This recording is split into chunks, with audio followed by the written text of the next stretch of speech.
Assalamualaikum warahmatullahi wabarakatuh. Perkenalkan, nama saya Ramdhani dengan nomor pokok mahasiswa Z1K021001. Mata kuliah Filsafat Pendidikan dengan dosen pengampu Dr. Muhammad Kristiawan MPD. Dalam video kali ini saya akan membahas mengenai kapitalisme, postmodernisme, dan neoliberalisme. Kapitalisme. Menurut Al-Jihad, kapitalisme secara umum dipahami sebagai sistem sosial berbasis pada pengakuan atas hak milik individu yang mencakup hak kepemilikan atas kekayaan yang mana semuanya itu dimiliki secara privat. Kapitalisme juga dapat diartikan sebagai sistem produksi, distribusi, dan pertukaran di mana kekayaan yang terakumulasi diinvestasikan kembali untuk memperoleh laba secara terus-menerus. Ciri-ciri ideologi kapitalisme: adanya pengakuan terhadap hak milik perseorangan atas beberapa faktor, adanya kebebasan pihak swasta, baik individu maupun perusahaan untuk memiliki alat-alat produksi sendiri dan aktiva, gedung, mesin, bahan baku. Setiap orang memiliki kebebasan dalam bersaing dengan menggunakan metode apapun untuk mendapatkan keuntungan sebesar-besarnya. Pihak swasta memiliki kebebasan untuk menentukan apa yang akan diproduksi, berapa kuantitasnya, dan berapa harga yang dikenakan produk-produk tersebut sesuai permintaan pasar. Pemerintah tidak ikut campur tangan dalam kegiatan perekonomian. Meskipun pemerintah dapat mengelola proses ekonomi, namun pemerintah tidak dapat membatasi aktivitas dan kepemilikan para pemegang modal. Sistem kapitalisme akan membentuk perilaku individualis pada setiap orang dalam masyarakat yang ditandai dengan karakter materialisme. Masyarakat yang hidup dalam sistem kapitalisme cenderung berperilaku hedonisme karena telah dipengaruhi oleh pengusaha.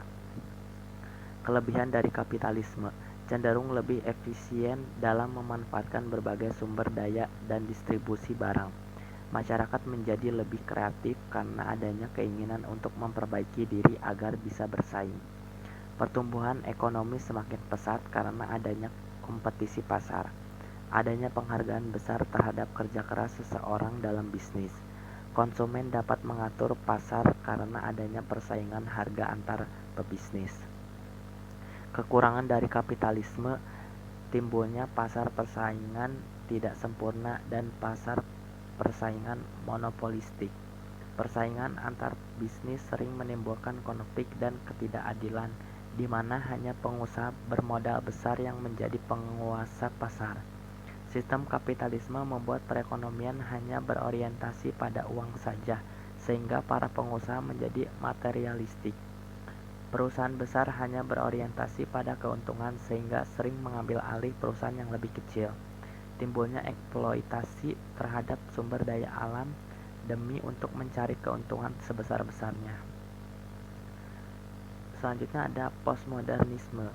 Postmodernisme ialah paham yang berkembang setelah era modern dengan modernismenya. Postmodernisme bukanlah paham tunggal sebuah teori, namun justru menghargai teori-teori yang bertaburan dengan sulit dicari titik temu yang memberikan arti postmodernisme sebagai kelanjutan dari modernisme. Namun kelanjutan ini menjadi sangat beragam. Postmodernisme adalah gerakan untuk melawan bahkan menolak arus utama modernisme. Ada pula yang menganggapnya sebagai anti-modernisme dan anti-positisme.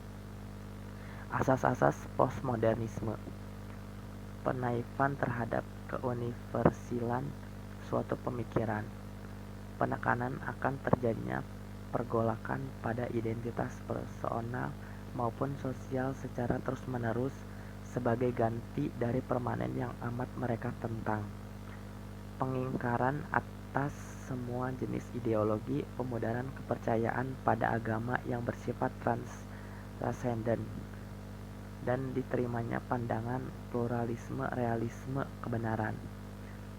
Pengingkaran atas setiap eksistensi objek dan kritikan tajam atas setiap epistemologi. Yang terakhir ada neoliberalisme. Menurut KBBI, neoliberalisme adalah aliran politik ekonomi yang muncul setelah Perang Dunia I, ditandai dengan tekanan berat pada segi positif ekonomi pasar bebas, disertai dengan usaha menekan campur tangan pemerintah dan konsentrasi kekuasaan swasta terhadap perekonomian. Sedangkan menurut Harley, neoliberalisme merupakan proyek politik sebagai obat penawar terhadap ancaman yang dihadapi oleh tatanan sosial kapitalisme dan penyakit yang dideritanya.